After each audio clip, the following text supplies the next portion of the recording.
And here is me graduating with my degree in engineering from MIT. This happened in 1993, and if you can see, I got these dark circles under my eyes. It's because I was drinking all night with my fraternity brothers. I'd actually been drinking for about 4 years with my fraternity brothers, but I accomplished this. And I remember it was a beautiful summer day in Cambridge, Massachusetts, which is right next to Boston. My grandma and grandpa came from Arizona. My mom and dad were there. And I did it. I finally graduated in 4 years from an institution that's one of the greatest in the world. And I actually had managed to get straight A's my first semester. And I was by far not the smartest person there.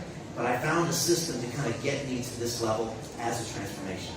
And so, what did I do from there? Did I get a job in engineering? No. I decided I wanted to keep transforming. So, I went to Wall Street, and I became a banker. And I still remember that first day on Wall Street. I took the NR subway line from the East Village down to the old World Trade Center, the one that's not there anymore. And I walked outside the building. I remember looking up at the building thinking, wow, I must look like a tourist right now. But it was just so beautiful being there. I was 22 years old.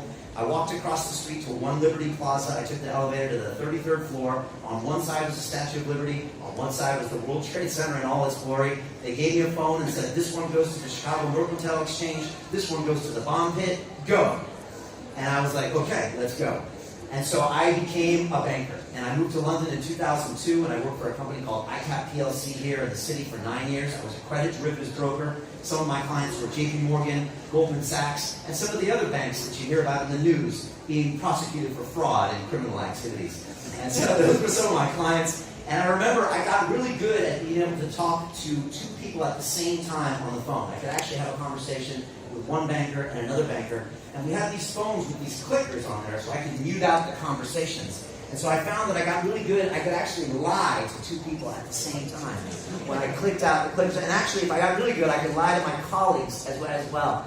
And so I was in this really kind of dark loop of being a banker and trying to get as much as possible for me. I was making millions and millions of dollars a year, and yet I was really unhappy. And I lived in a 2-story, massive apartment in Shoreditch with a big screen TV and a king-size bed and no other furniture. Baby, you remember that place, right?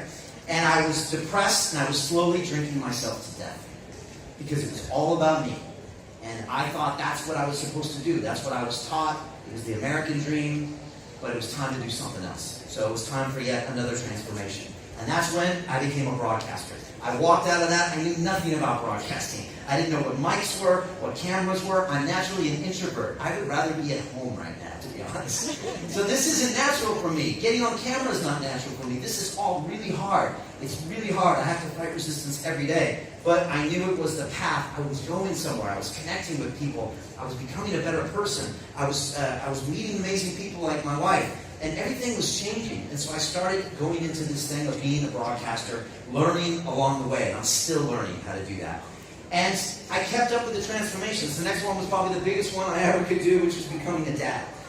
And this was probably the hardest one because I was like Rambo without the guns and the muscles, right? I was going to be solo. Anybody here was a solo bachelor for their whole life and was never going to have kids? Nobody out there? I was that guy. Thank you very much. One of you. I told my dad one time, he said, Brian, why don't you get a dog? And I said, Dad, that's too much commitment. So I was that guy. And so 2 years ago, at the age of 45, I became a father for the first time. These are my boys, Caden and Damon. They're 1 and 2 years old. They are full of beans. And this transformation has been one of the biggest ones. I also have a stepdaughter as well who's 14, and they've really, really changed my life. But again, I was going into the fear, going into the unknown, but I was trusting